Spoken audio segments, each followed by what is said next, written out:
Hello, hello, hello, everybody. Welcome to the 3 Up Moon live stream. It is Friday, and as you know, it's Final Fantasy Friday on the channel. Later this evening, we're going to be playing some Final Fantasy IX, continuing our playthrough of the game.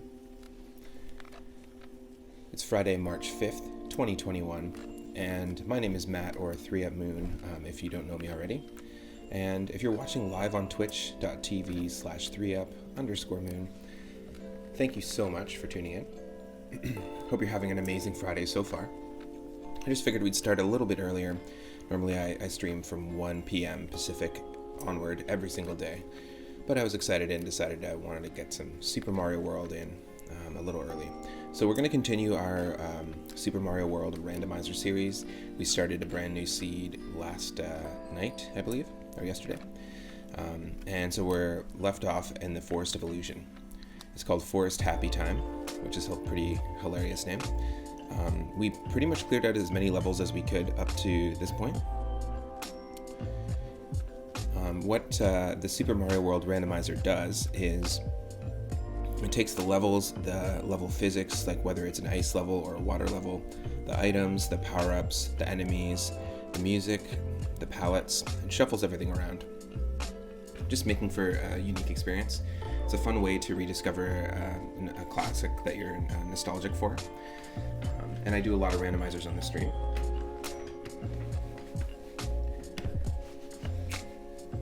And the music we're listening to is a Nintendo 64 themed lo-fi hip-hop remix that we've been listening to. It's sort of like a mixtape referencing a lot of melodies from the Nintendo 64 era.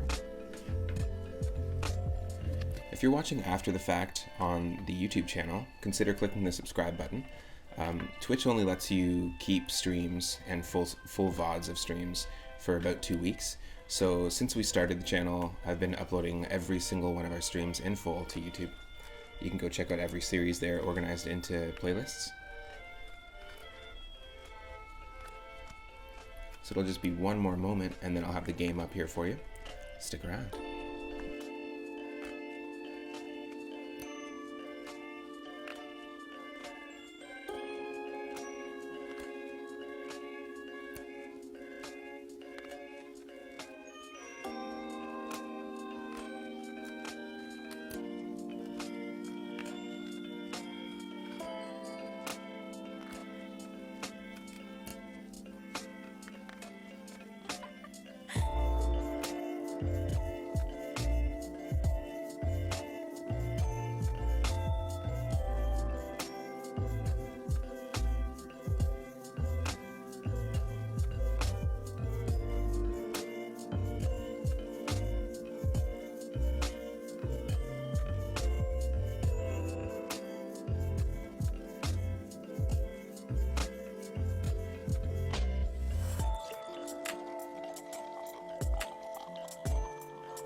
Hello, hello everybody.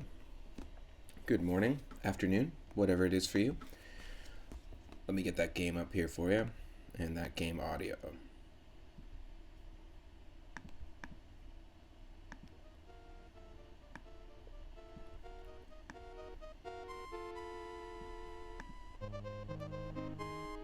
Okay, so the audio balance, let me know if I need to adjust anything.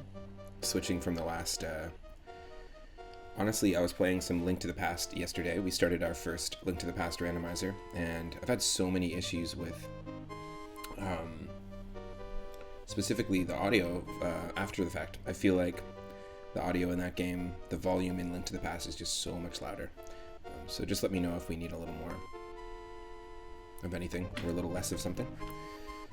Let's go ahead and dive in. I do want to say thank you so much to Idarama for the raid last night. I really appreciate it. And also thanks to Starman31 for following the channel. Welcome to the stream.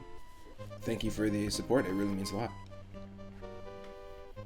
Hey, Serious Twitch. Hope you're having a great Friday so far. Okay, Forest Happy Time. Doesn't sound very happy. Maybe it sounds happy if you're a ghost, who knows? Maybe this is happy music to a Buu buddy. Oh.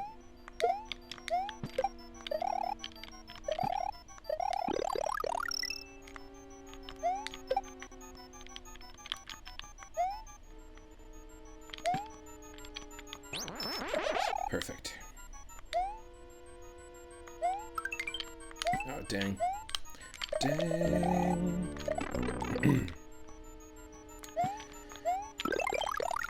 Been working and working, so you'll be mostly lurking. Right on. Well, hope you're having a good work day so far.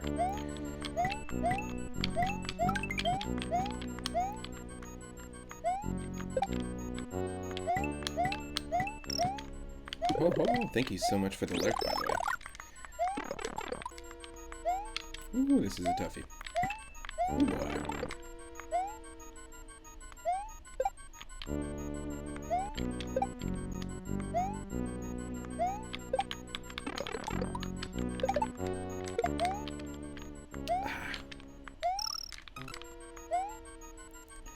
Come on. The Lakitu is always the bane of our existence. Never fun, never fun. Oh.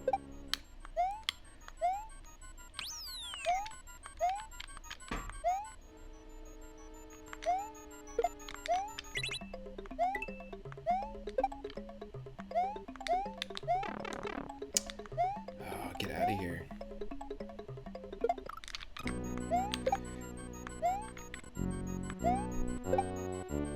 There's nothing Forest Happy Time about this, let me tell you. I don't think there could be a Happy Time level with a Lakitu in it. Oh, no!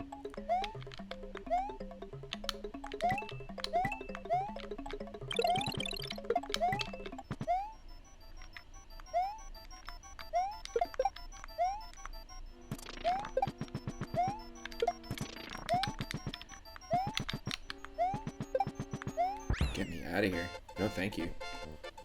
No thank you to this level at all. At all.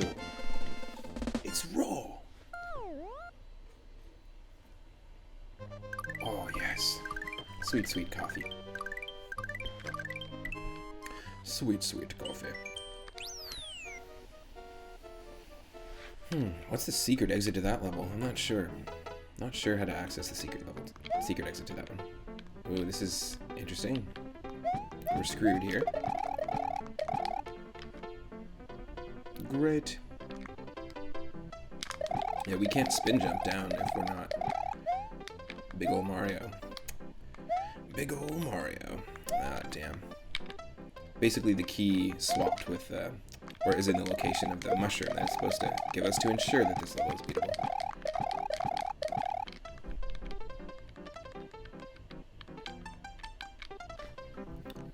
Well, since we gotta wait for the time to run out.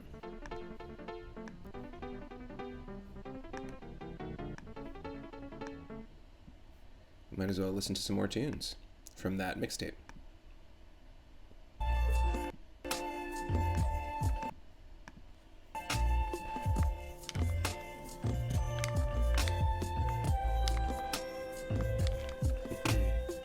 So little things like this can happen in the Super Mario World randomizer, but they're never ever as bad as the soft locks that can appear in other randomizers.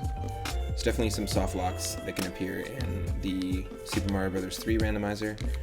A lot of situations where there is a dead end and then you have an unbeatable level and you can't progress. That can happen in Super Mario World, but it doesn't often happen.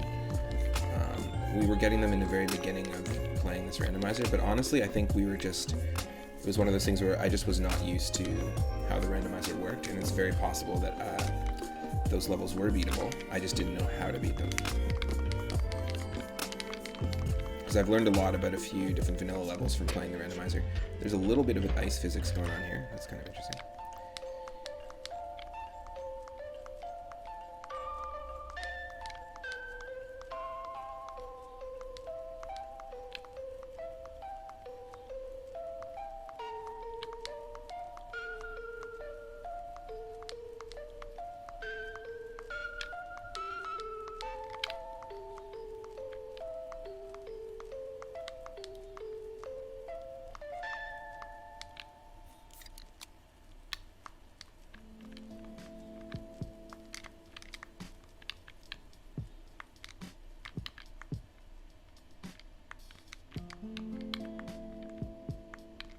Almost there. Almost at the timeout. It's the only way we can get out of this level right now at this point.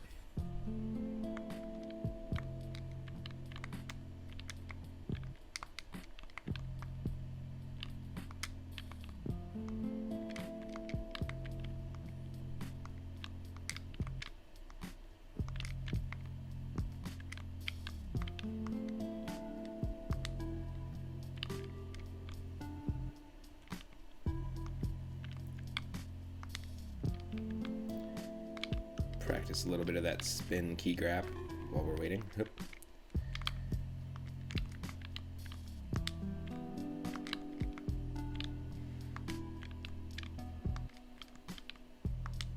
There we go.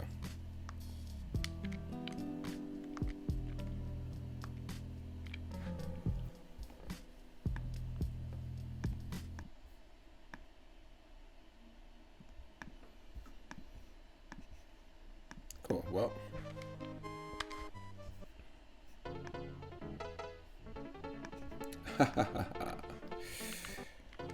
I just did it again. That was so dumb. That was super dumb of me. Hold on a second here.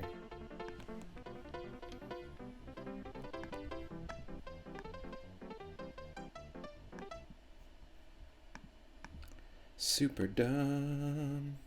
I often do that. I'll just press the button too quickly. It happens in Pokemon streams as well.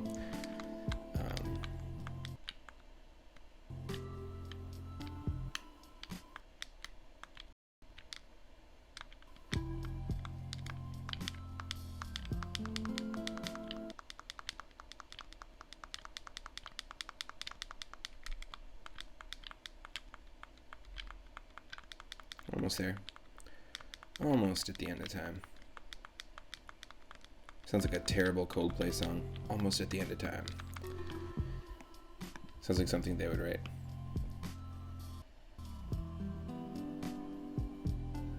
Ho ho ho. 0. Thank you. Okay, don't make the same mistake again. I'm talking to myself again. Don't make that same mistake again.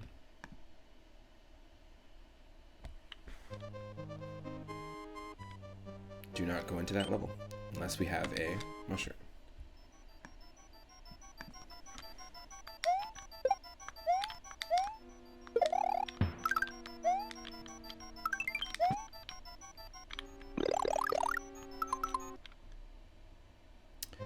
You can ignore that link in the chat. Definitely just spam.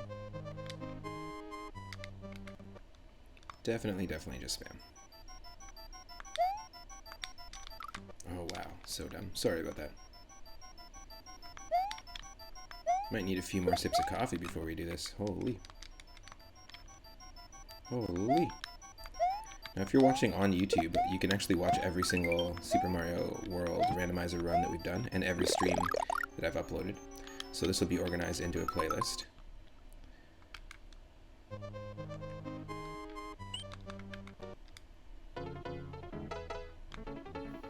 So the secret exit is super doable. If we do this. And take the key with us. It's the only way to do it. Gotta take that key. Because of this. Let me get some coffee in me.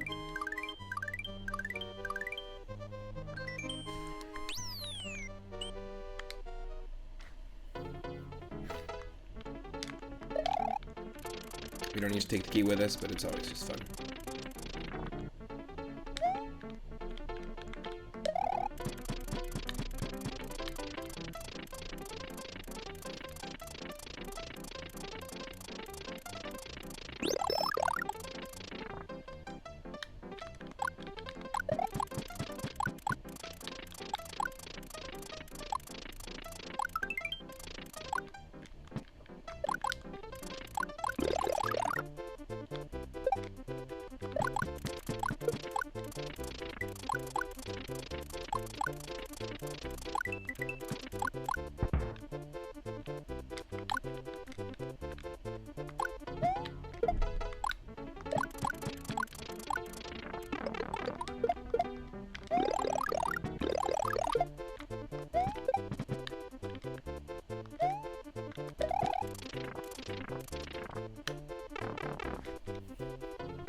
Doing the backwards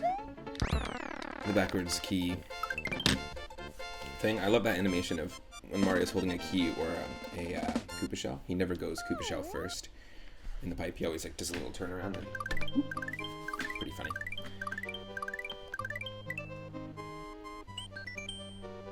Oh yeah, we are experiencing the forest happy time apparently. Let's see where this star warp is.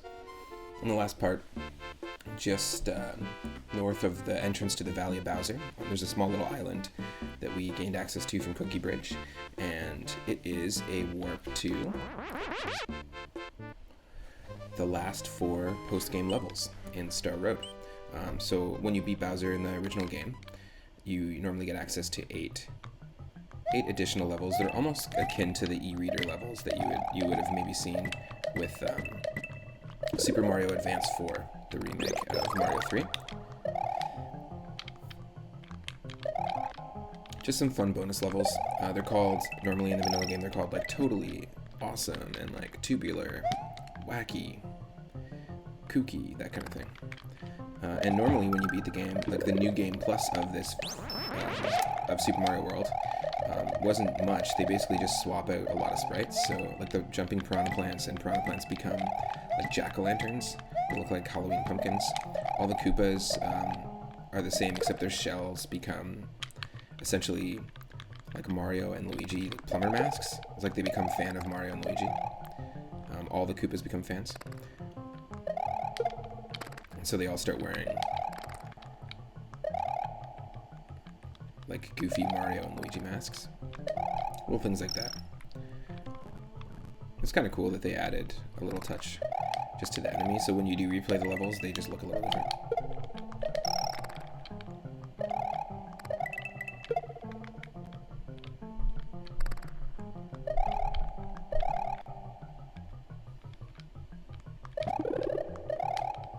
Heck yeah, I'll take it.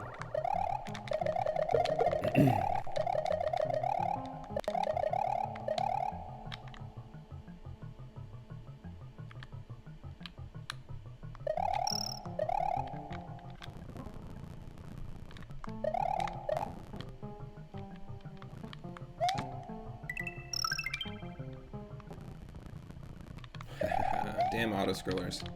I'm gonna wait for you. I ain't waiting for no auto-scroller. No way.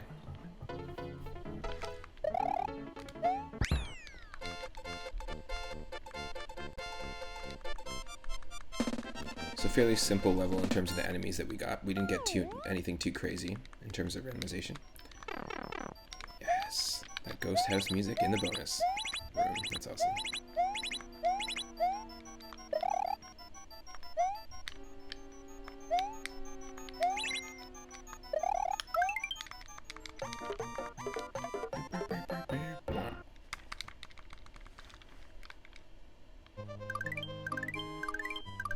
next week I'll be continuing Curse of King Buu, which is a Super Mario World ROM hack made by a friend, Parahack64.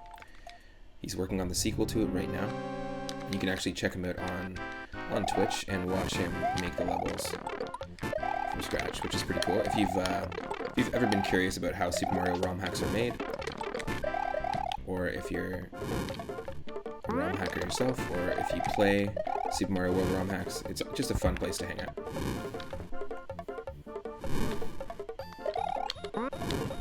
So we'll be continuing that. It is a very technical hack.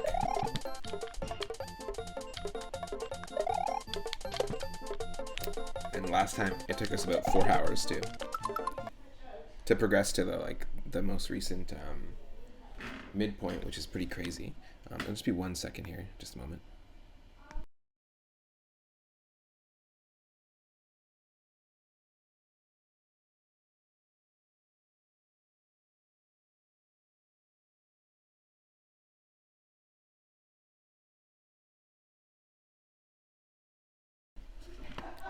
Perfect, okay.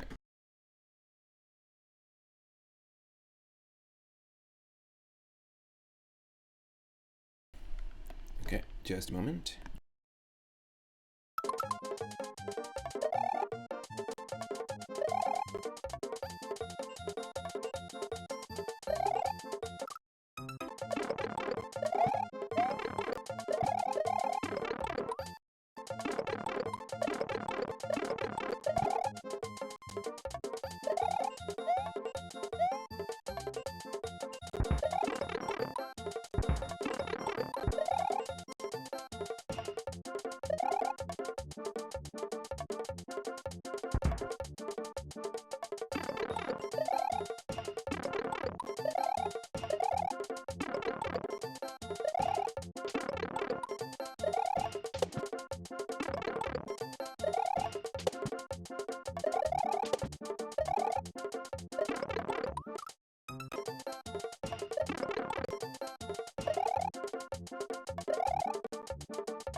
Craziness.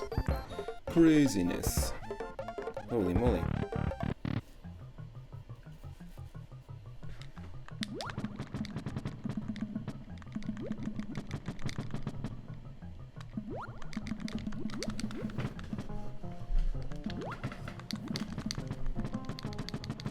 Just got people coming and going from the house, that's why I just had the mic muted for a second.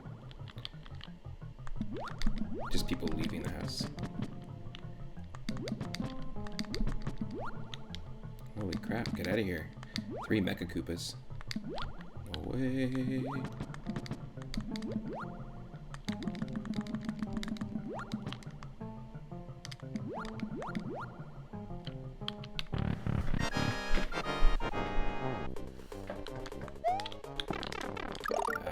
Come on. Oh, that's ridiculous.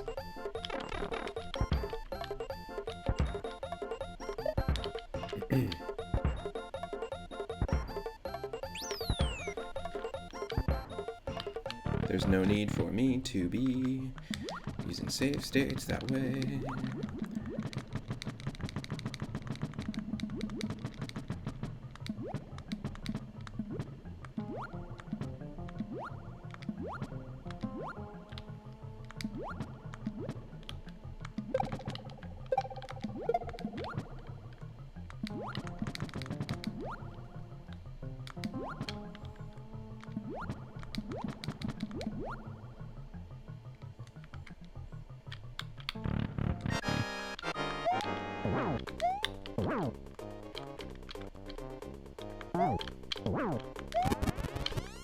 Nice.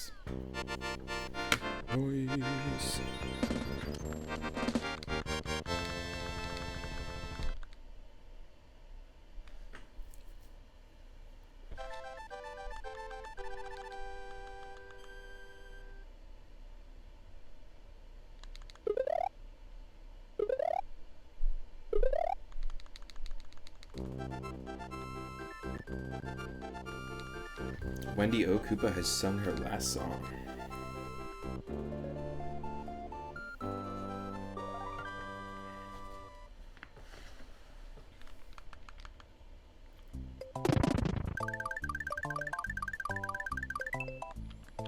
Yeah, we're gonna skip that secret level because we can't get the. At least I don't know how to get the secret exit in one of the levels, in one of the Forest Happy Time levels, to get us to that level there. That's probably our top secret area, to be honest. But you know what? We don't really need it. It's rare that we uncover a top secret area in a randomizer seed. I find that oftentimes you get 1 or 2 switch palaces total, maybe if you're lucky. But most of the time, those levels all randomized to be Star Road warps. They're all in the same level randomization pool. So the bonus areas like top secret area, all the switch palaces, and all the Star warps.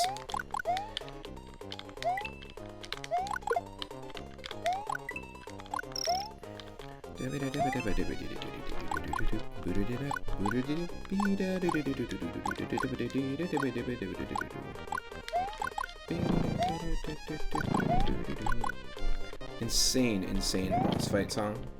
Really, really complex arrangement. I really like it.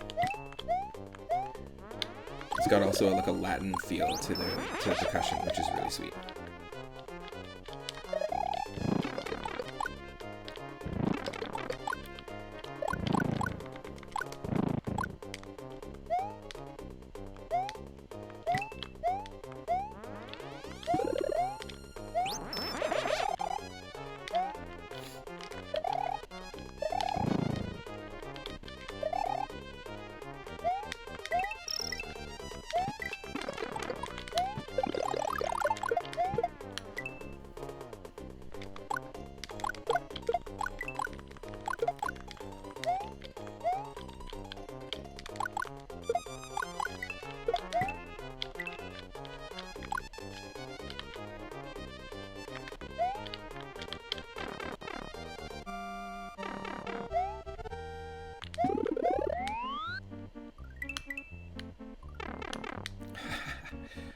That was dumb.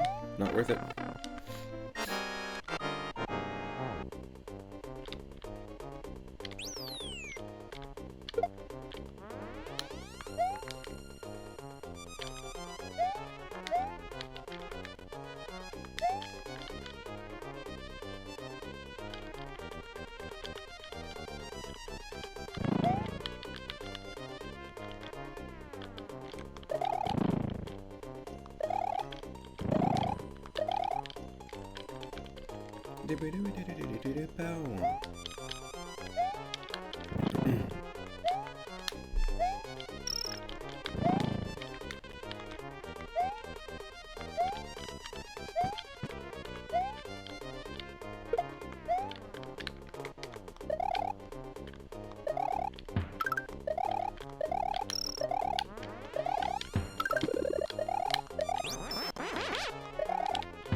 Oh, no way.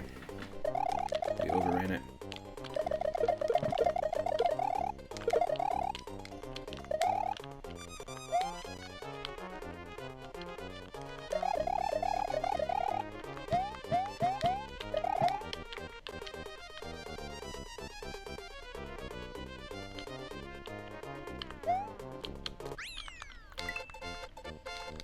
Nice.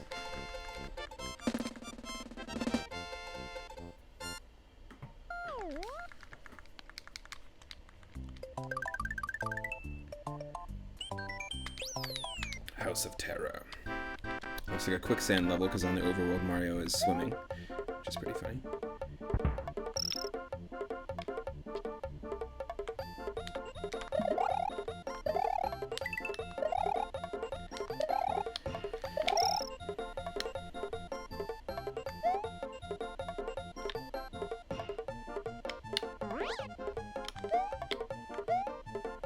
I feel like this level with the cape is the exact aesthetic of Super Mario Advance 2, which was the remake of this on Game Boy Advance, with the commercials for Super Mario Advance 2, and at least in Canada, were pretty hilarious. It was someone in a mascot Mario costume with a cape, just like doing the Titanic pose, and there's dolphins and stuff. It's pretty fun.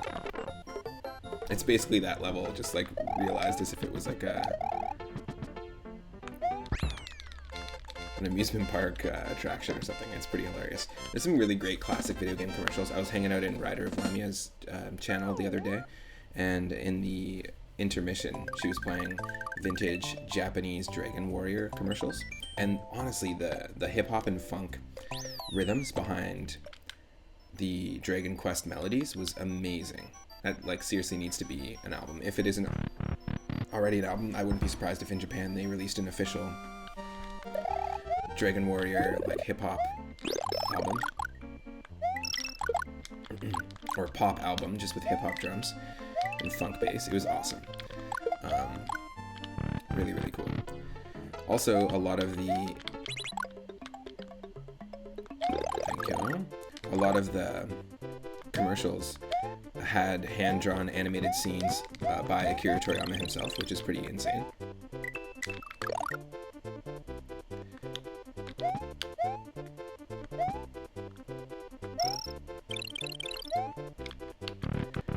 So there's some really, really cool hand-drawn anime segments throughout, and that's something I really like. I'm not a huge fan of the PlayStation version. I think it's Final Fantasy Chronicles that had Chrono Trigger in Final Fantasy VI, or Chrono Trigger in Final Fantasy V, something like that. I'm not a big fan of the remake necessarily, but I do really like the cutscenes as a longtime fan of Akira Toriyama.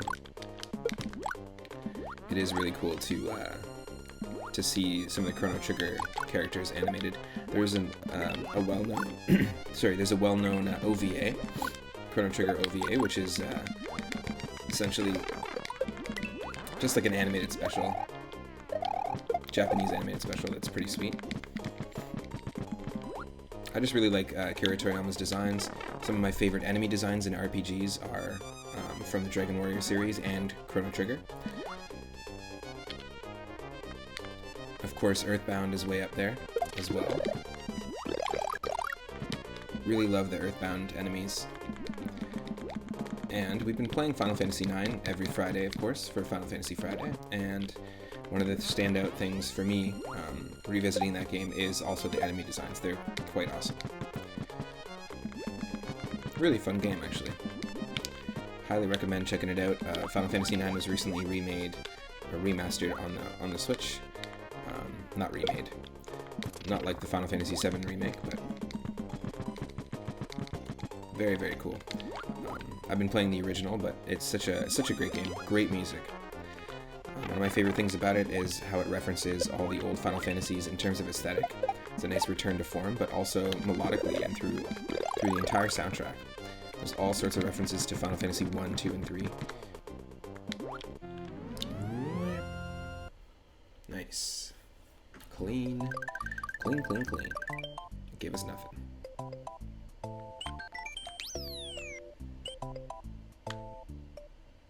This will unlock one extra level if we... It'll reveal the pipe, which will allow us to take on one extra level in the Valley of Bowser. Since we're not trying to skip levels, let's try and do this proper.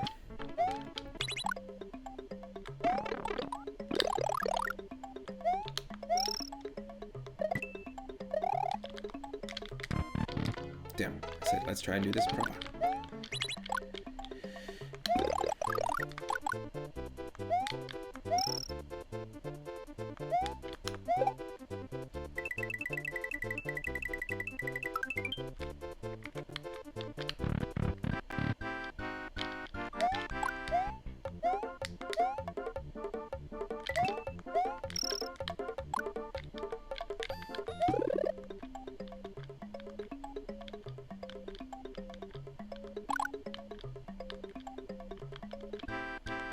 Oh shoot, that's not a good sign.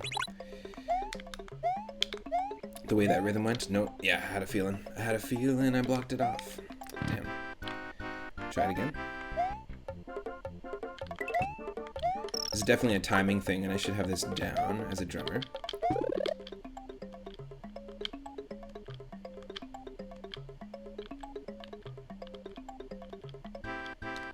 Oh, I think I did it.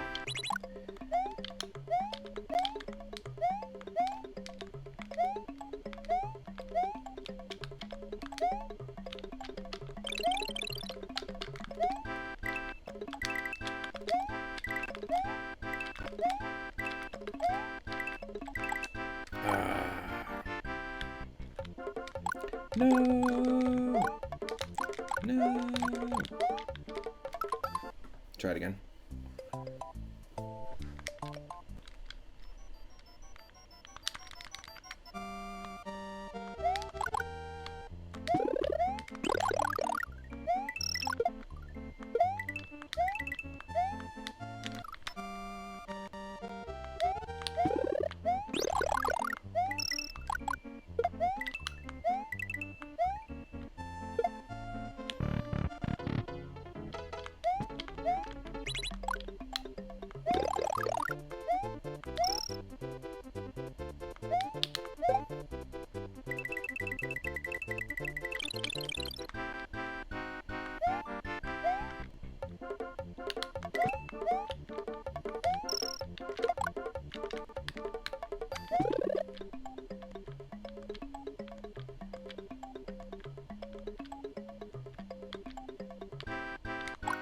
Shoot.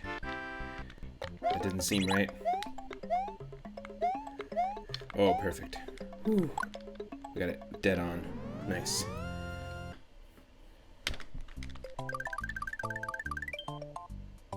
It'll just allow us, like we can also skip ahead and skip these levels in World 6, but I don't want to do that.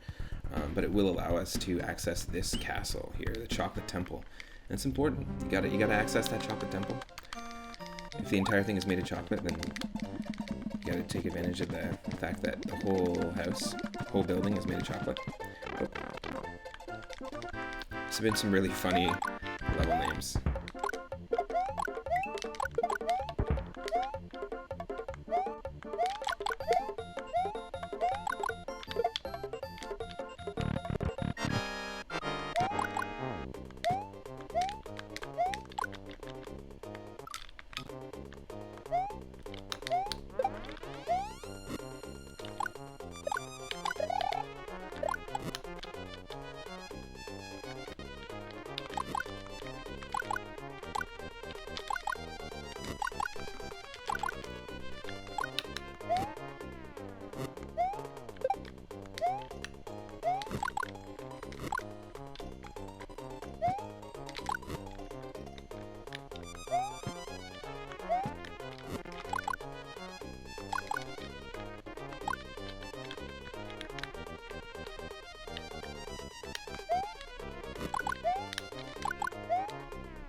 Hold on a second, I want to see if this will actually work.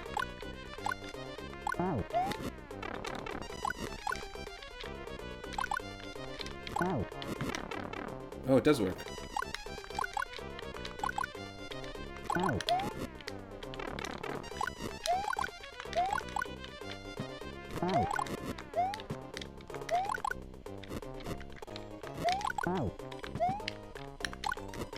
Nice.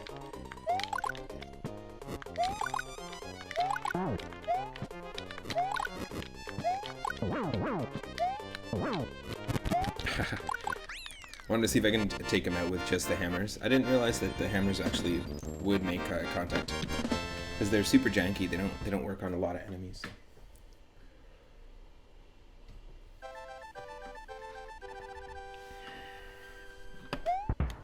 Nice. Dropkick Mario. Dropkick Mario feast.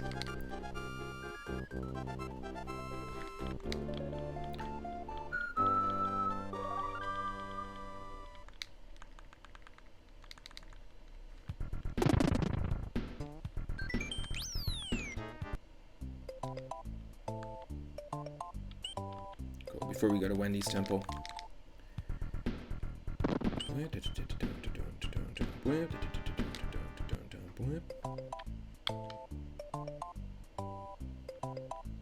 Honestly, all the songs are just super filled with hooks. Honestly, really cool melodic hooks throughout this whole game. That's what Koji Kondo really did best in both this, and we were playing Link to the Past randomized yesterday. The very first Link to the Past randomizer run on the channel. We'll be doing more of that this weekend. But it's, yeah, it's blows my mind that it's the same composer for both games. They're both fantastic soundtracks.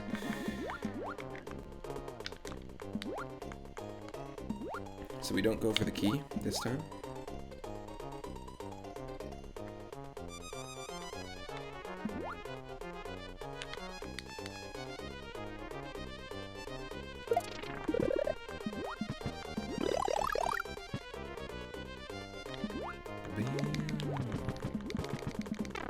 Oh. No. Not letting that happen. I like Mario's little feet. When he swims, when he's small Mario, he's like... It's pretty funny. That, and when you're at full run in this game, and Mario, like, puts his arms out,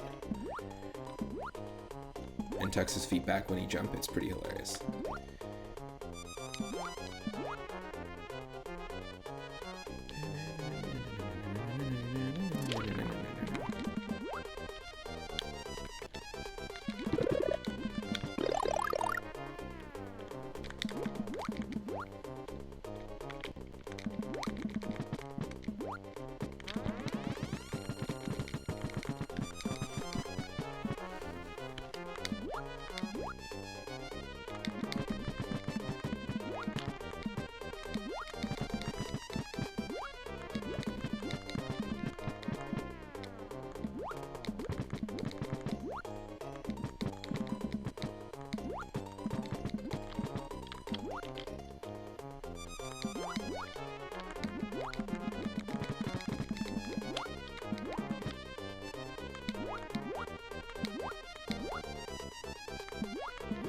Avoid all the coops.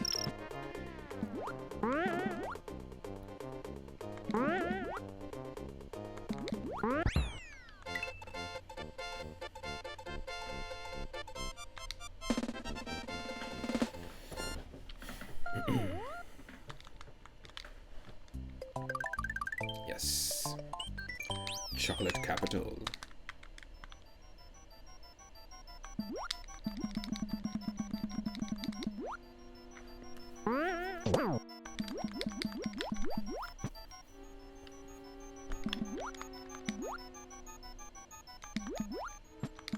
Oh, hilarious. This is the mole level. We're gonna find ourselves... It's an underwater level, which is pretty cool. Means we can access the exit a lot quicker.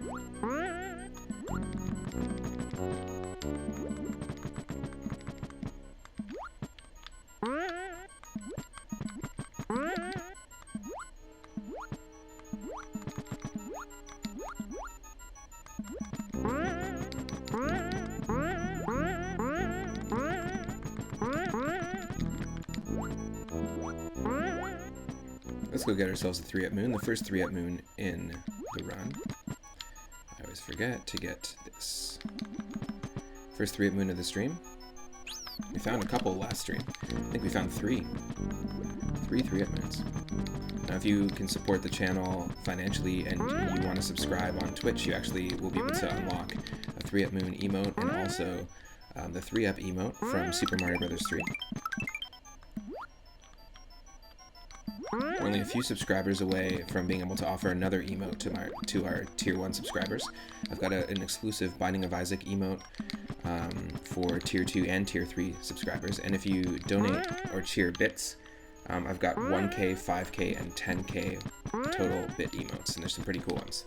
All of those ones are actually from Binding of Isaac, and if you cheer up to 10K bits on Twitch, you'll actually get the 3 down moon emote, which is pretty cool.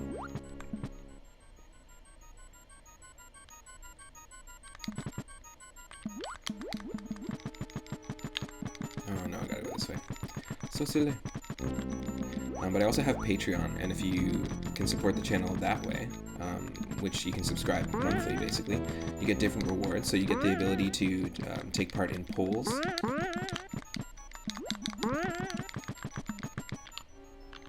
Come on.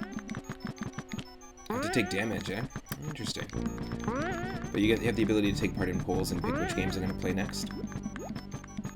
You also will have access to exclusive Patreon-only streams and exclusive 3 Up Moon merch.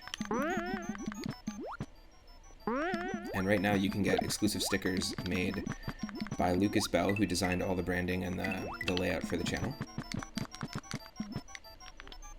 That's not what I wanted at all. Let me just take the hit. There we go.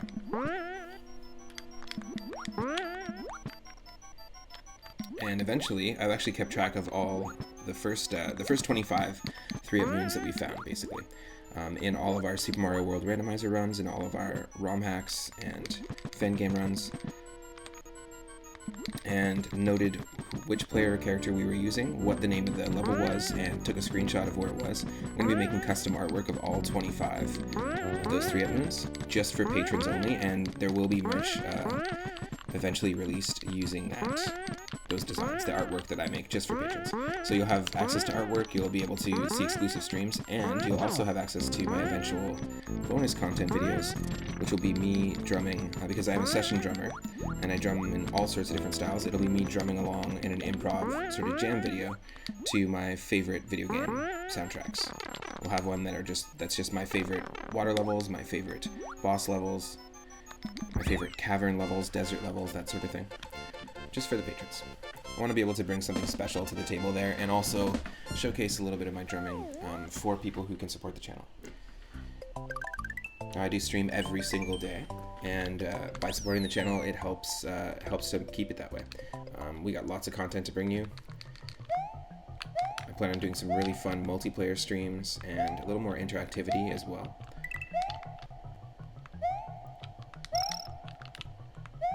As Surfin said the other day in a chat, the future is bright when the 3-Up Moon is in the sky. I really appreciate that. Such kind words.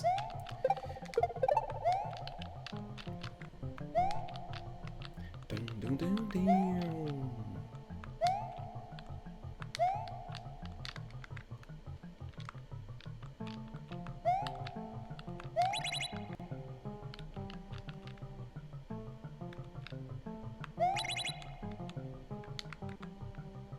Touch fuzzy, get dizzy. Sometimes you want to get dizzy, sometimes you don't.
Definitely take a Yosh.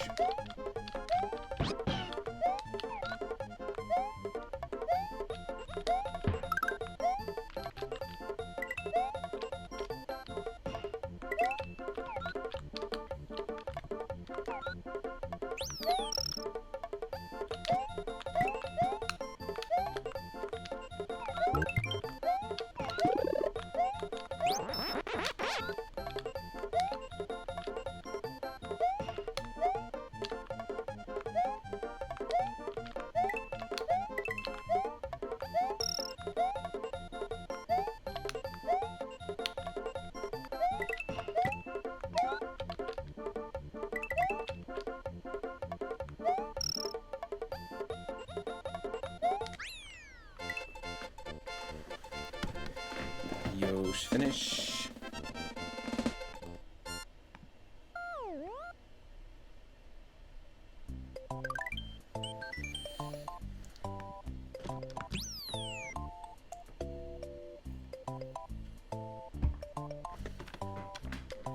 Wendy's Temple, Wendy's Temple.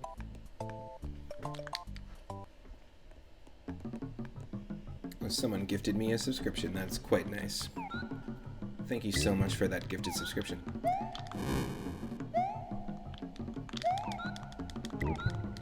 Thank you, Dr. Trash Panda. Very kind of you. Oh, I got some nice freshy emotes from that subscription. It's always cool when you subscribe to a content creator that you like on Twitch and they have awesome emotes. So I want to build that up. Once we get more subscribers, we'll offer as many as possible to our Tier 1 subscribers.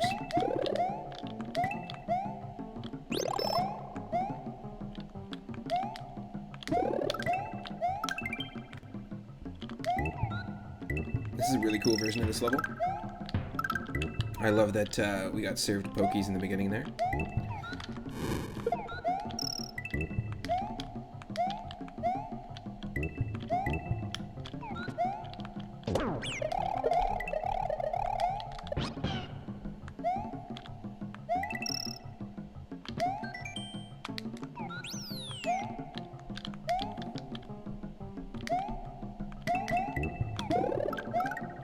Yeah, I'll definitely take these 1-ups.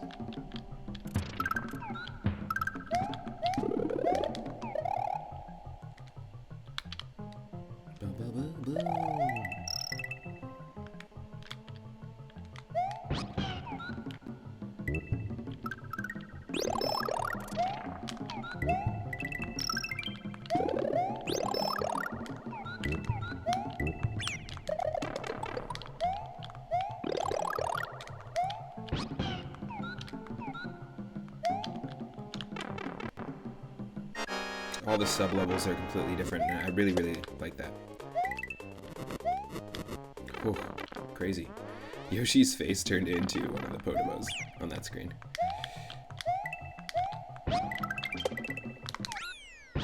Yes. I was like, no! I almost lost the Yoshi there, but thank God we landed right on him. All that Yoshi tech. Yoshiteka Amano. Sunken Ghost Ship. What? That's like the same. That's the vanilla title. Come on. Give me something fresh. Give me something new. See, this is some Forest Happy time. This is what we should have been dealing with earlier.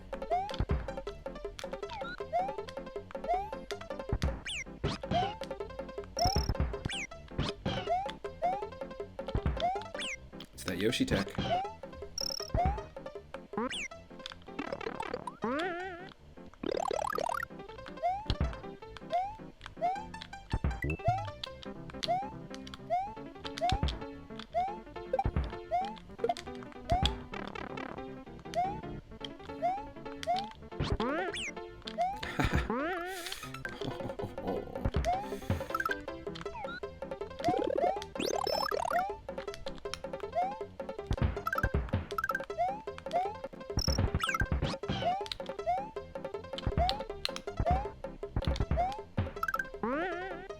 Yes.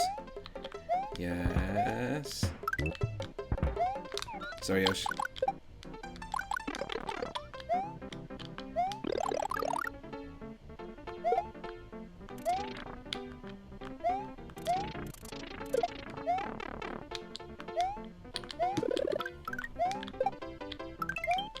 What? That should have been a Yoshi.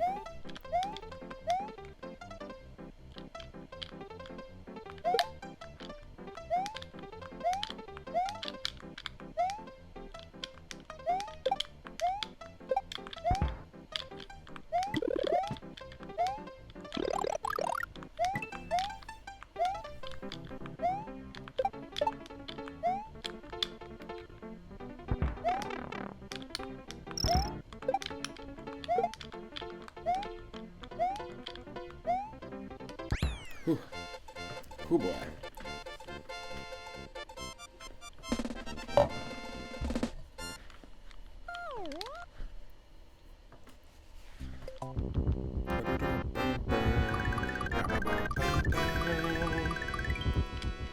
Always an epic moment.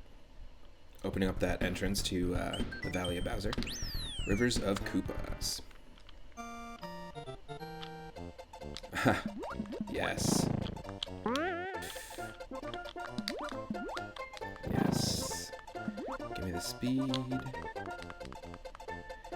Is there anything up here?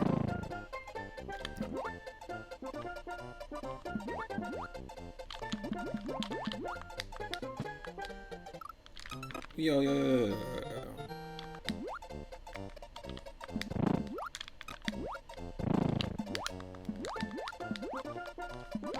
No, come on. That's a D-pad situation.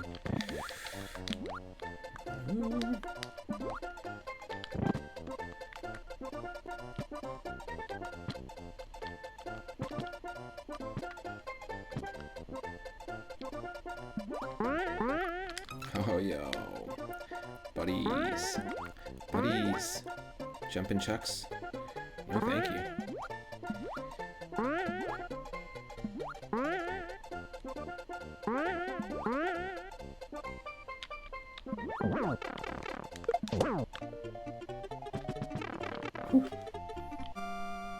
Oof. I don't have any sound effects on the channel, but there's a few things I'm going to set up. I've got the alerts going, but there's a few extra things I'm going to set up. Visual little quirks on the channel. I'm just trying to configure stuff with OBS on Mac using Big Sur, because Big Sur is not a fun operating system to deal with when it comes to compatibility of third-party stuff. Interesting. We're just going to keep doing this over and over. So there's another pipe that's taken us somewhere that we need to...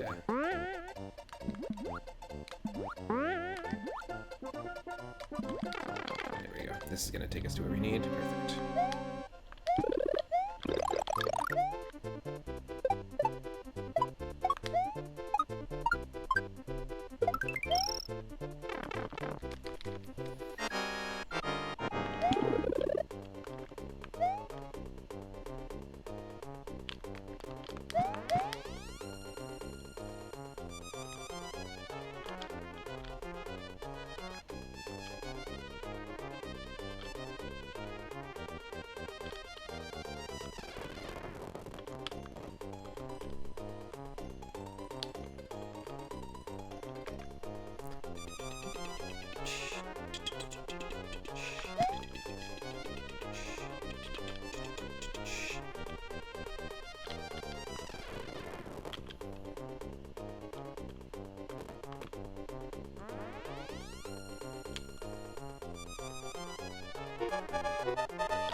Nice, that was such a clean way to beat that level. Level gives us so much trouble sometimes. But you know, if I have patience, it's gonna be totally fine. I usually don't have patience though.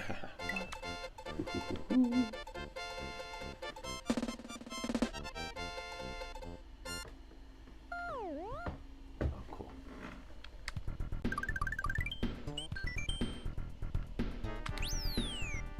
Rivers of Koopas 3.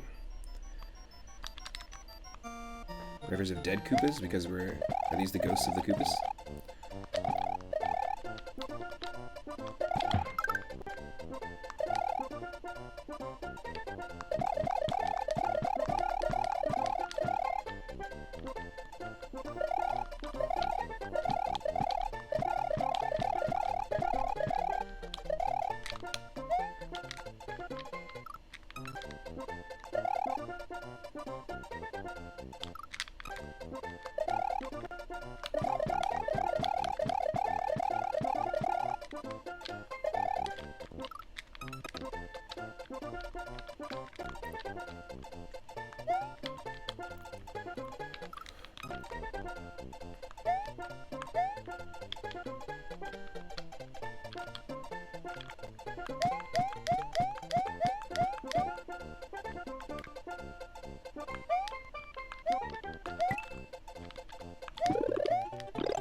Okay, I think that's the standard exit, and we're gonna have to find the secret exit in the same level.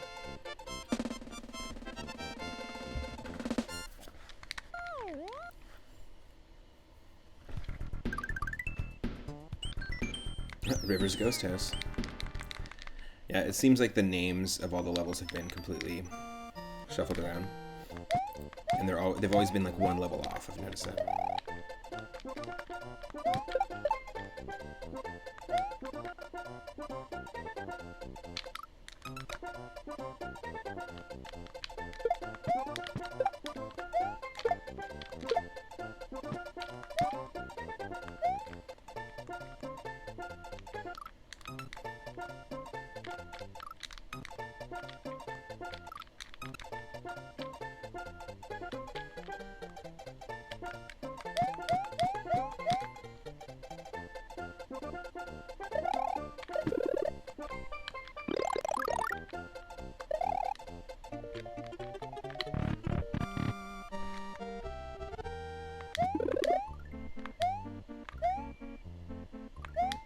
That's what I mean. When you jump and you're running, and Mario extends his hands, extends his arms, and then tucks his feet back, it's really, really funny.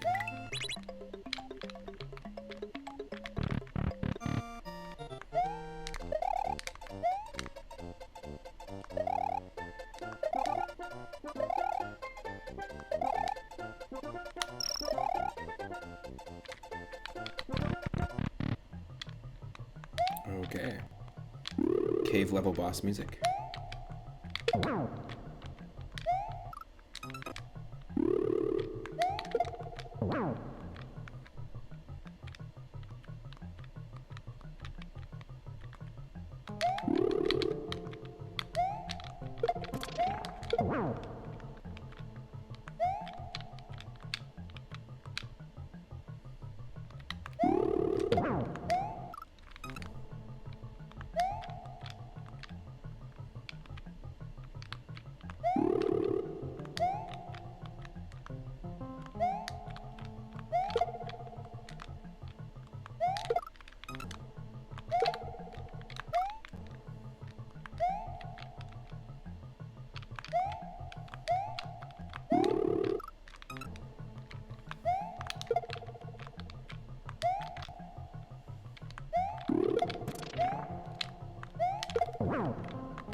Yes.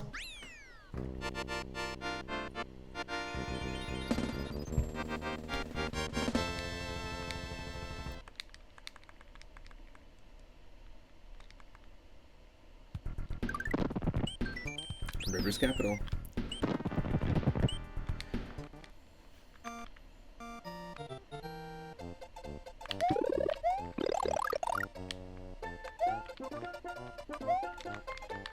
Interesting. Yeah, so these levels either spawn with chainsaws or fuzzies.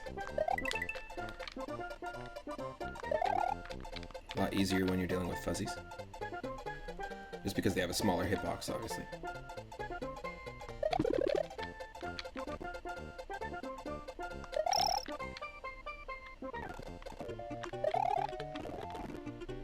Got herself 64 bonus stars, a nice little nod to the Nintendo 64.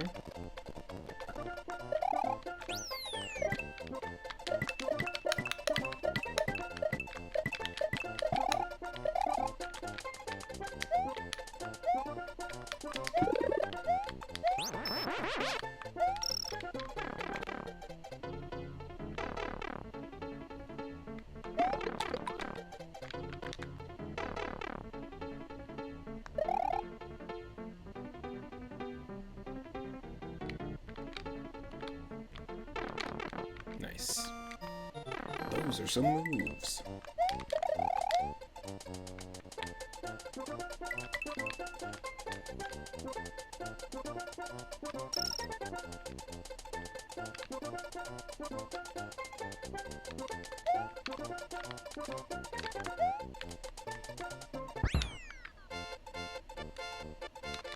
We need Yoshi to beat the secret exit there. We haven't found our top secret area, so there's no easy place to like go and get Yoshi. So I'm gonna just go for it. I know that I said I wouldn't skip levels, but those 2 levels I feel like we should skip. We need Yoshi to essentially, we need to have a Yoshi at the end of that level. So we need to fly and bounce. There's a specific way to do it. I've done it in other runs before, and if you're watching on YouTube, you can go back and check those out. But basically, there's a way to get to the end of the level with a Yoshi, and then you have to use Yoshi. You have to jump underneath the goal post, use Yoshi, drop him, and get the extra bounce. There's also a way to do it, I think, with just the cape. I think. But it's a little tricky, and all it's going to do is just unlock these 2 levels. I don't think that's super crucial.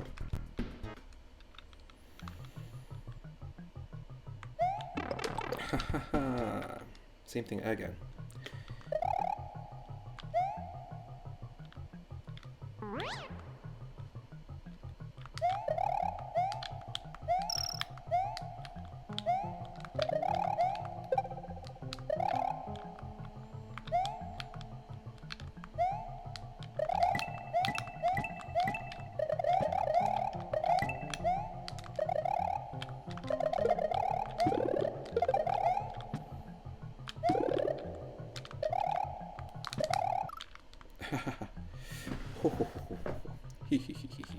Give me a break.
Yosh! Yosh! How's it going, Italian Grandma? Welcome, welcome. You know, honestly, out of most of the people that I'm subscribed to right now, you are probably, besides my own emotes, you are the one that I use the emotes for the most. I gotta say, you got some great emotes.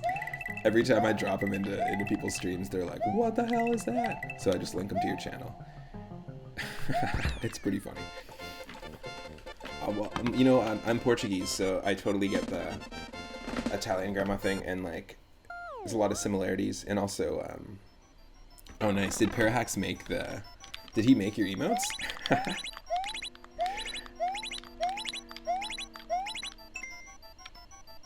Nice. Those candies though, those strawberry candies, I'm telling you, that's a Portuguese thing too. Very cool. How many emote slots have you unlocked? For me, just becoming affiliate recently, I've got 18 subscribers. It's not just an Italian thing. Nice. So I have 18 subscribers, and I've got 2 for my tier 1 subscribers. However,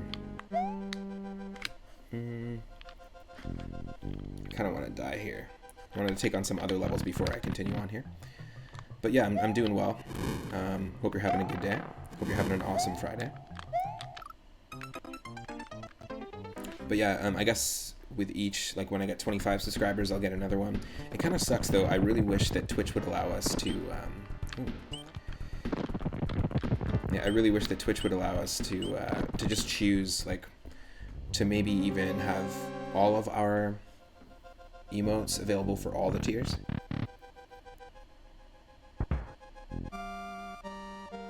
It's kind of silly.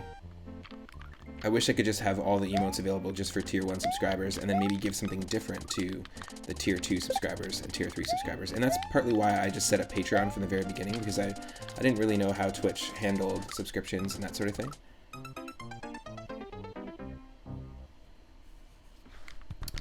So on Patreon, I offer things like there's exclusive 3 at Moon merch. People will actually be able to be invited to patron-only streams. And also, I'm going to be making some custom artwork of every single one of the first 25 3 at Moons that we've found across every single Mario World run that we've done, every single ROM hack, every fan game, that sort of thing. And I'll offer that as exclusive merch, plus some bonus videos. But I really like the idea of offering something a little extra, and Twitch sort of gamifies it for its content creators. I get it, you know, earn this and then you get an extra slot. Like, I get how that works. It's how the viewers' experience on Twitch is gamified as well, with like channel points. But interesting, there's also Better Twitch TV, where you can add a ton of extra emotes for people that use the extension. Interesting. Is it easy for people to get that extension? Because I want to make that super easy. But I've got a few emotes. I do really like the fact that you can give emotes to people who cheer bits. So anyone that's reached a total of 1,000 bits.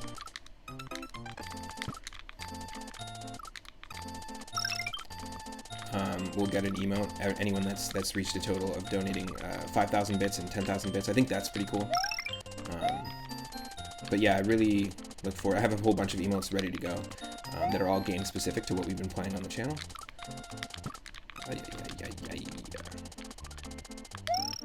So I'm excited. Stoked to see more of the ones that Parahacks made for you. Oh, cool. It's just a browser extension. Interesting. Thanks for letting me know about that. That's huge. Them some huge things. Oh, don't kill me. 64 lives. Get at me. There we go. So yeah, in this, if you've seen me play this before, Italian Grandma, basically, I've shuffled around. You probably know what's up, but I've shuffled around all the enemies, the music, the palettes. The bosses have anywhere between 1 and 15 health.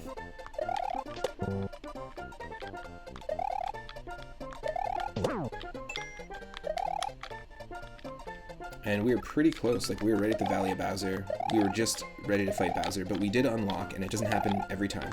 But basically, a lot of the things that have been swapped, like typically items are in their own item pool, enemies are in their own enemy pools based on, you know, the level. So sometimes we'll get an enemy or a level. Hold on. There we go. Sometimes we'll get a level where it'll be all castle enemies, and so they're kind of in the same pool. It works similarly to when people are making ROM hacks in Lunar Magic, like Parahacks. He's got certain. Once he sets the theme to the level as castle, there's only so many enemies that will appear in the castle pool of enemies. Well, the same thing goes for like the music, the items, that sort of thing. And hold on a second. Fix my controller. There's been a few pretty crazy levels that we've experienced in this. I've done about 20 different randomizer runs of Super Mario World on the channel already, so a bunch of them have been dead ends and a bunch of them haven't been. I think 10 of them we were able to actually get to Bowser and beat Bowser, but we gotta go all the way back here. Once you beat Bowser in the vanilla game, there are 8 post-game levels in Star Road. And we actually unlocked that. And what I was trying to say was that basically you don't often see, when I was talking about item pools, there's level pools as well.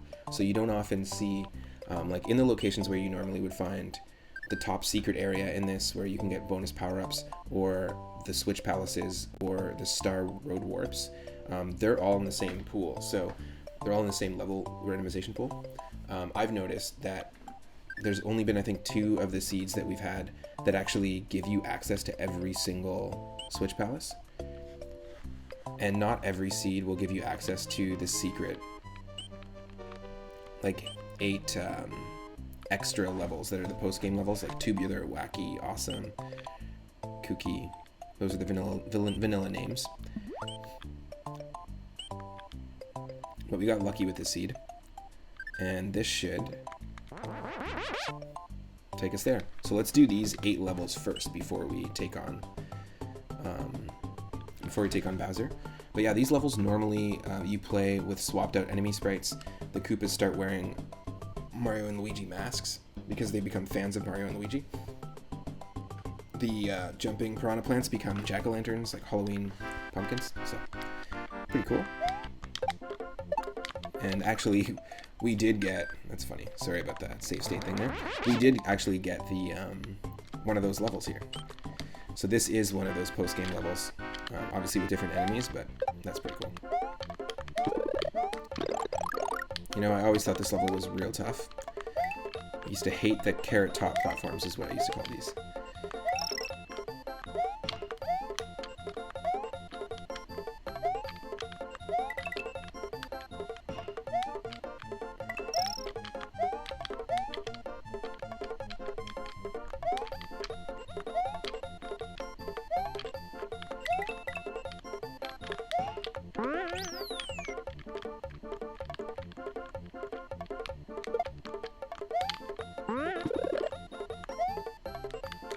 What? It's like this level used to be so tough, and then the one thing that I fail at is like just making a proper jump. Give me a break.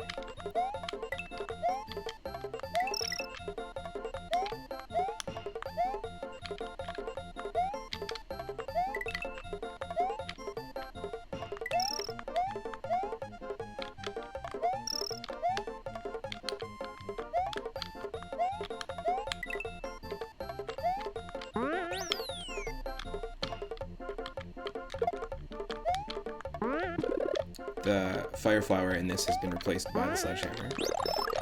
And you know what? It does do damage to the bosses, so it's not a totally useless... Oh my god.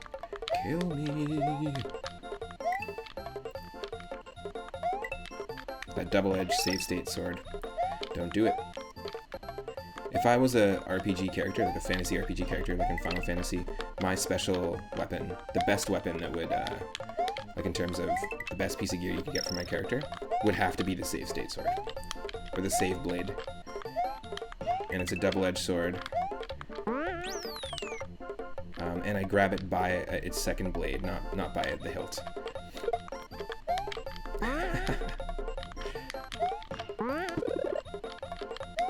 Oh, dang! We started our first run of Link to the Past Randomizer yesterday, and we got so lucky. We got decently far. I'm very, very stoked for it. Changed our character to the bandit enemy from Super Mario World 2, Yoshi's Island, which is pretty funny. I love that you can pick any character you like when you're playing the randomizers. There's lots of people who play Link to the Past randomizers on Twitch. Some of my favorite to watch are the ones on speed gaming that partake in tournaments. And maybe one day we'll get good enough. We'll learn both overworlds enough that we can partake. Super into that. Nice. We got Nutty. We got Tubular. Is this going to be another one of those bonus levels? No.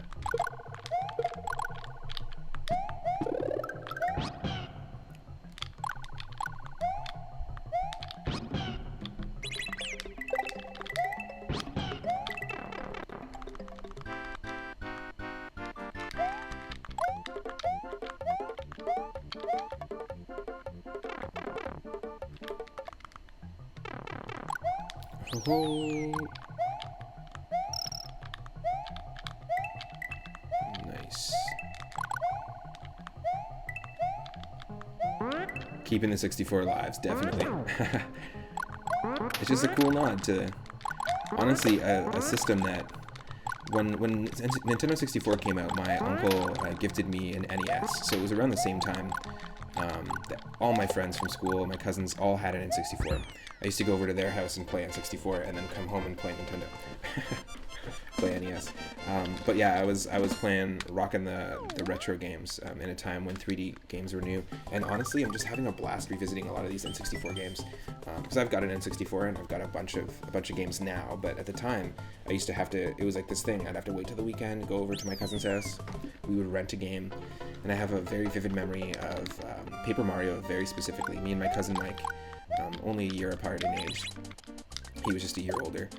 And I have one sister, and he has two sisters, so we basically hung out a lot growing up with my cousin Andrew and Chris.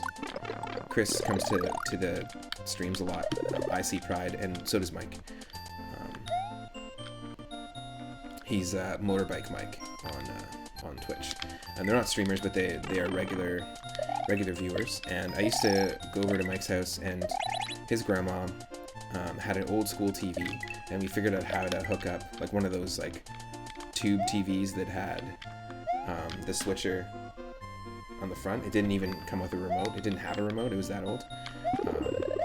And basically, we found a way somehow to like Jimmy rig an N64 onto that TV. So it was like super old school tube, and we had we pretty much could rent a game a week. We were allowed to when we were over there. So we went to Blockbuster. We walked across town to Blockbuster, which is hilarious, and rented Paper Mario for N64, which had just come out. Our context of it was seeing a lot of the North American commercials for it, which were really goofy, but it looked pretty intriguing. It showed off a lot of the paper powers, like the airplane, Mario flattening and like turning this way and kind of doing the whole 2D, 3D thing. And so we were really intrigued. So we rented Paper Mario, and we were hooked right away. The next RPG we play on the channel is going to be Paper Mario. I'm not really counting Pokemon as an RPG, even though we started it a couple days ago. We started our Randomizer Nuzlocke challenge. But basically one RPG at a time on the channel. Once we beat Final Fantasy IX, that's the next game. But we ended up renting Paper Mario week after week after week after week. Probably 8-9 weeks in a row, spending 2 or 3 times the actual price of buying the game, just to beat it, because we were like, we're almost there, and it was super fun playing it on that old TV back in the day. And I have lots of memories with the Thousand Year Door as well. We'll be playing that on the stream. 2 of my favorite RPGs. But yeah, I really feel nostalgic for the N64. It's pretty great. Oh, look at that. 64 coins. Okay, we're not getting any more coins either. Ever. This is now a coinless run from this point on. I'm never washing this hand again. I'm never washing these coins again. Actually, people don't wash coins, which also is kind of a gross thing to think about if you really think about handling cash. Okay, we can't die, we can't get any lives, and we also can't get any coins. Oh no! 65.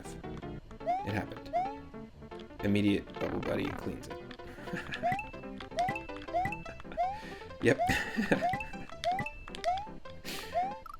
Dang it.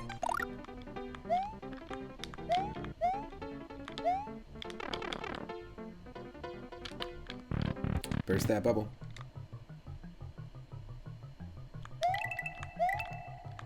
Me and my partner Michelle are going to be doing, on this channel, we're going to be doing a co-op playthrough of Mario Golf 64 as well. It'll be the first like multiplayer co-op stream that we've got going on the channel. She's not a streamer, but we've been playing a lot of Mario Golf 64. It's such an endearing game. So good, so good. And I'm not sure how to set it up, but I know you can do polls, so we might do polls where people can bet moonstones or channel points on who they think will win. Again, we haven't even reached 2 months as a channel, so I'm learning tons about Twitch every single day. Lots of future plans. Boom, boom. Just want to say thanks again for hanging out.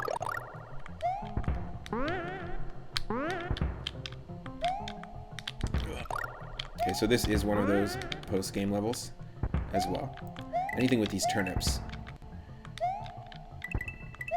indicates the fact that we're in a post-game level in Star Road. Oh no, no, no, no, no.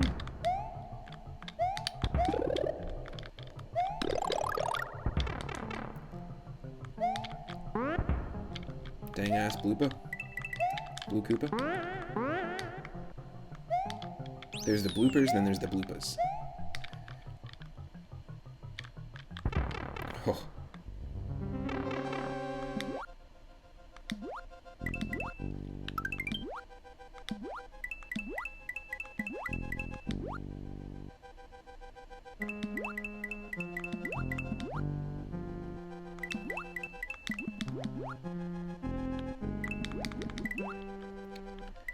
It doesn't matter now about those lives.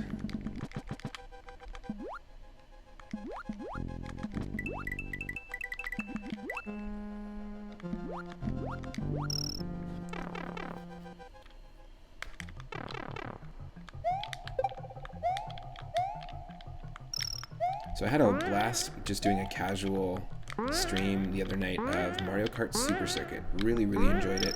I really appreciated all the Super Mario World references. There's so many aesthetic and musical references to this game specifically, and to Yoshi's Island. Really great combination of like a perfect blend between Super Mario Kart on Super Nintendo, using that Mode 7 sort of pseudo 3D look, and some of the charm of Mario Kart 64, kind of blended into its own like really balanced hybrid. And I've been wanting to play one of the Mario Kart games just casually, and trying to unlock all the tracks, getting our best times on the tracks. And so Mario Kart Super Circuit won out over Mario Kart Double Dash, but I am planning on doing Mario Kart Double Dash on GameCube as well. Just, you know, in between longer game playthroughs, we'll just do some fun, quick streams. Quick, casual Mario Kart streams.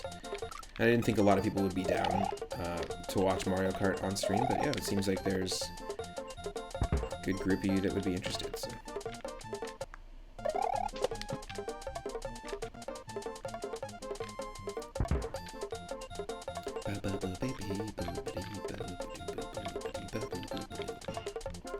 Oh.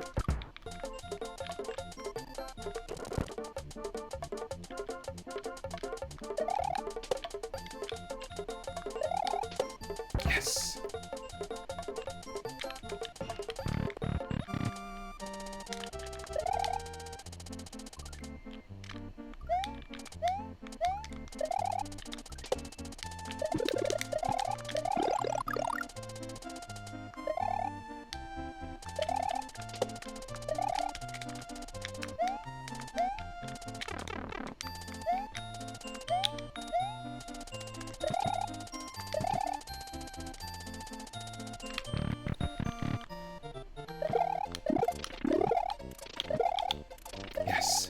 That was the quickest we've taken care of Reznor in a while. Also, that can be insanely tough if they're moving fast like that. We got lucky. Whew. And earlier in this particular seed, which, by the way, if you want to play these levels, by all means, if you want to play these exact levels in this exact seed, just put in the seed 0A, 1C, 2A, 57. Mr. Black, 57. The seed for this Mr. Black randomizer is Mr. Black.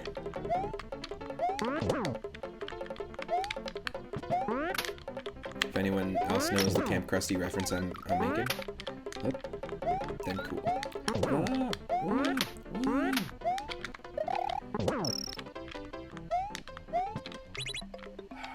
Damn. Hate this level.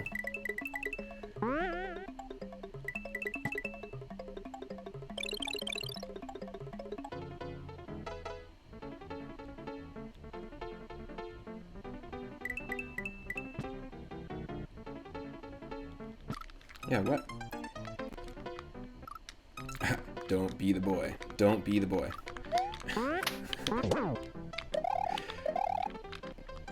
Such a good episode.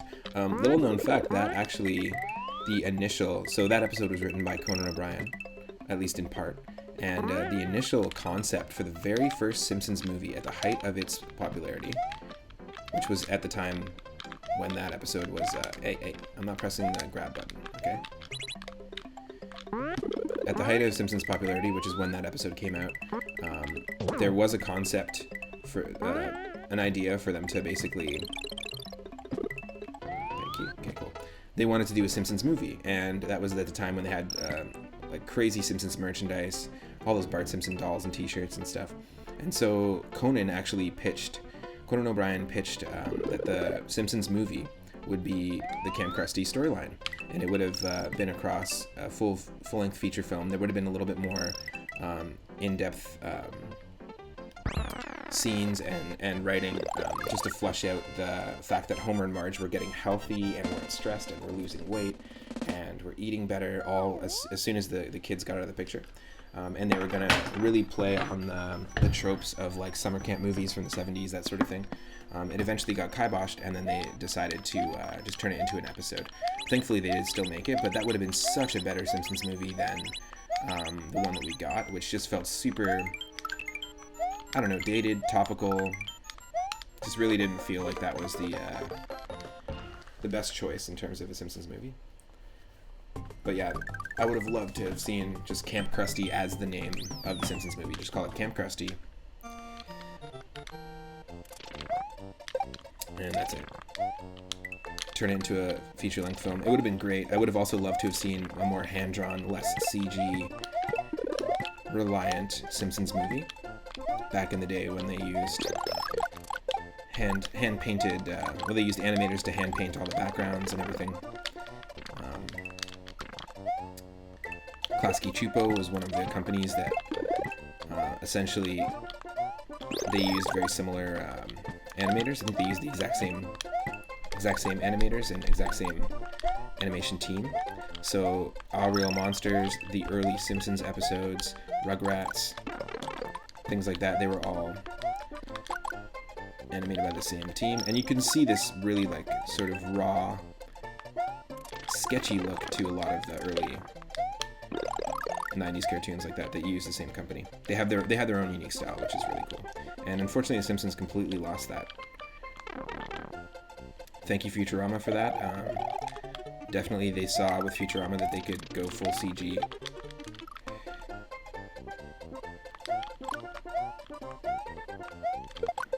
And one of the things I don't like about Disenchantment, ironically, that's a hilarious name for a show that is super disenchanting, but not a great voice cast, too much CG usage, and it just does not feel like the styles are blended well in that show.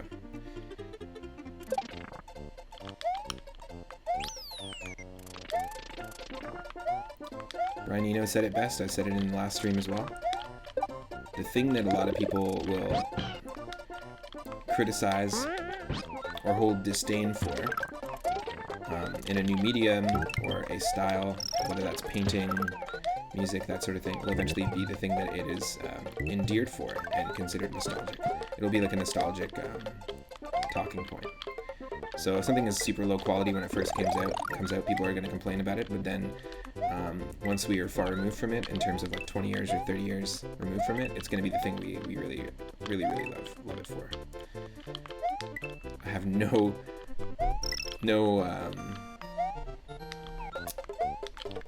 unfortunately, I have no grace when I say that, when I falsely quote Brian Eno. When I'm playing, I'm just not able to use my wordy words the same way. My brain broke. My dang brain broke. My brain broke. There we go. There's a really good Brian Eno quote out there that he said that was more eloquently put than what I just said. Perfect. Look at that. Cleaned those. Post-game levels. Where are you taking me? Heck yeah, you're taking me here. I do really, really like that they... Once you beat those levels, you can change the palette of the overworld. So for those that didn't watch the last part,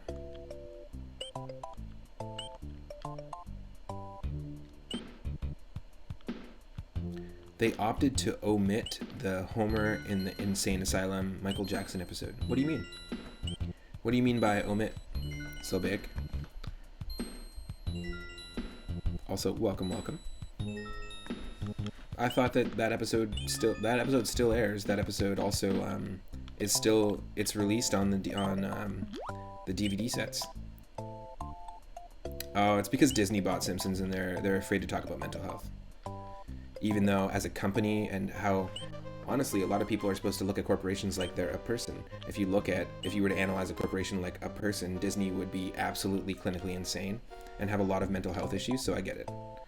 Don't want to talk about something that you might have to deal with yourself. Ain't that right, Disney?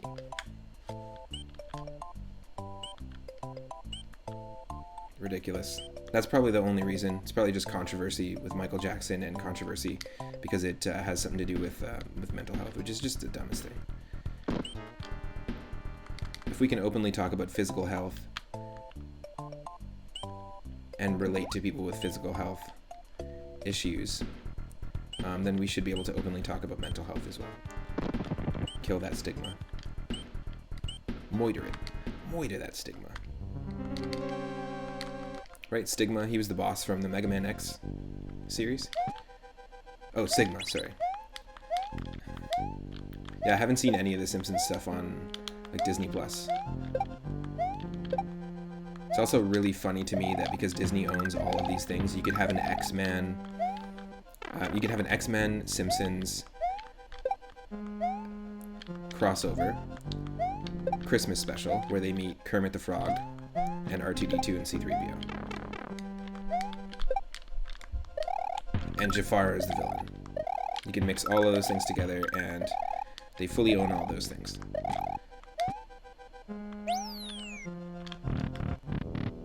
Jafar, Bart, Miss Piggy, Captain America.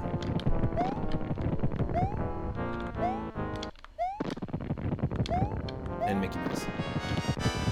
Kingdom Farts, exactly. It's just silly that you can, that they own all that stuff. It's a matter of time before they buy Square Enix. And then make a Disney Pixar movie about a cactuar and a Mog. Or a Moogle.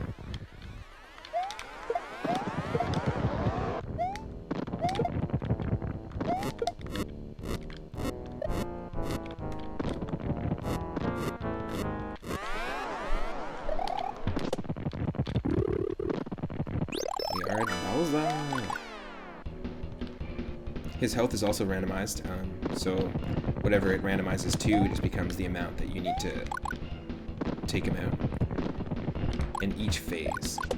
So whatever his randomized health, if it's 5, I think it was 3 there, but if it was 5 or if it was 10, it would actually be 5 per phase, and there's still always 3 phases to this boss fight.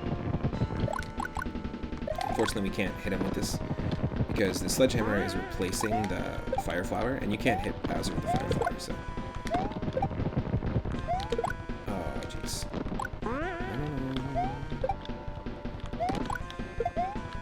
No. Fuck that. There's no... Okay, there we go. The controller just wasn't letting me toss up for whatever reason.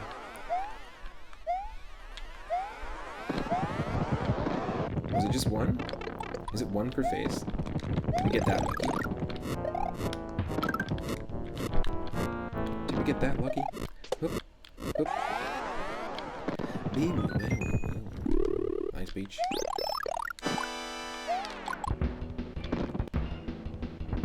Yep, we got that lucky. 1 hit per phase.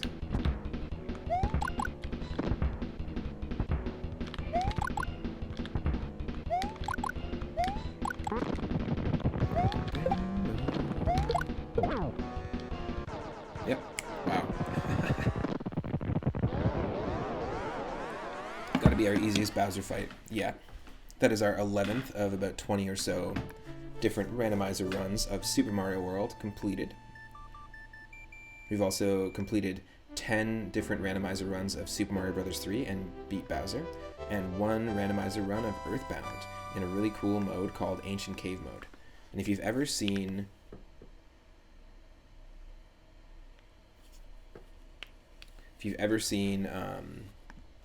someone play Earthbound, or ever played Earthbound, it totally shuffles things around. It creates, like, Ancient Cave Mode basically takes every area in the game, compartmentalizes it into a randomized 8-level labyrinth, and there's a boss at the end of each labyrinth. So it's an entrance randomizer. So each door you go through or cave entrance you go through will take you somewhere else. It was quite difficult, actually. It was the very first playthrough we did on the channel, and you can go check that out on the YouTube channel, on the 3 Admin YouTube channel. It's only about 6 parts, about 6 streams, but really interesting. Highly recommend checking out what Ancient Cave Mode is all about. If you like experiencing old school RPGs in new ways, you can actually apply it to things like Final Fantasy IV, Final Fantasy V, Final Fantasy VI, and it's pretty cool, I gotta say. Yeah, serious Twitch. 15 phases of 15 hit points each would take a long time. That's never happened, thankfully.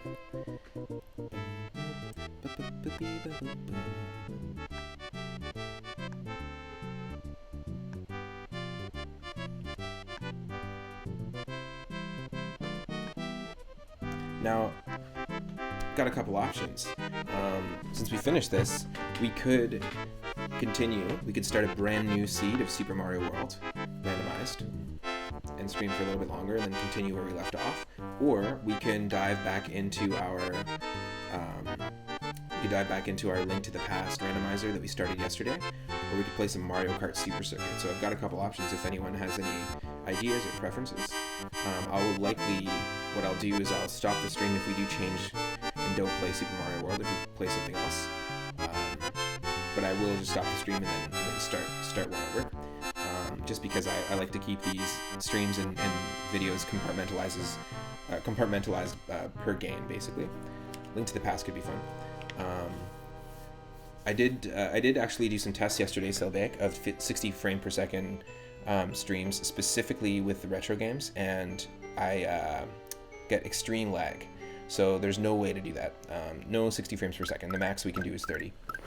I was able to go in and experiment with bitrate, though. I did a couple tests using Super Mario World, Link to the Past, and also Binding of Isaac. 60 frames per second works perfectly when I'm playing a Steam game.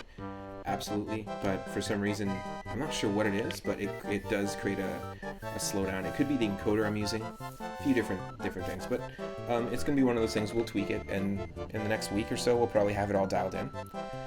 But yeah, for Game Boy Advance, even it was unfortunately giving me some slowdown, but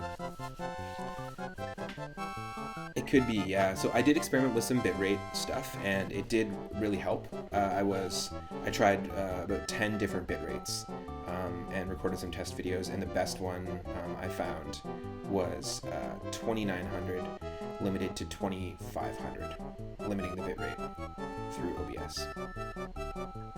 For now, at least that's what I arrived at the moment. Those are those masked Koopas I was talking about. When Koopas, once you beat the game, the Koopas start wearing. I think it's really funny that they become fans of Mario and Luigi. It's like, even though they're super loyal to Bowser, they're like, well, Bowser's done now, so we might as well just rep our true colors. It does, yep. It does. But I also, I'm streaming from home, and I'm in a shared space. My roommates also, a couple of them, do streaming stuff, but private streaming for their work, and are constantly, so like we have like 4 or 5 people using the internet, so it does bog down a little bit sometimes. Good old Fishbone, great band name, great band, actually, great fun band. If you don't know them. Oh yeah. Our internet service provider is hungry. A lot of it gets eaten up. Well, I guess it's us. It's our computers that are hungry. Suddenly people caring about upload speeds as 71 from home. Exactly.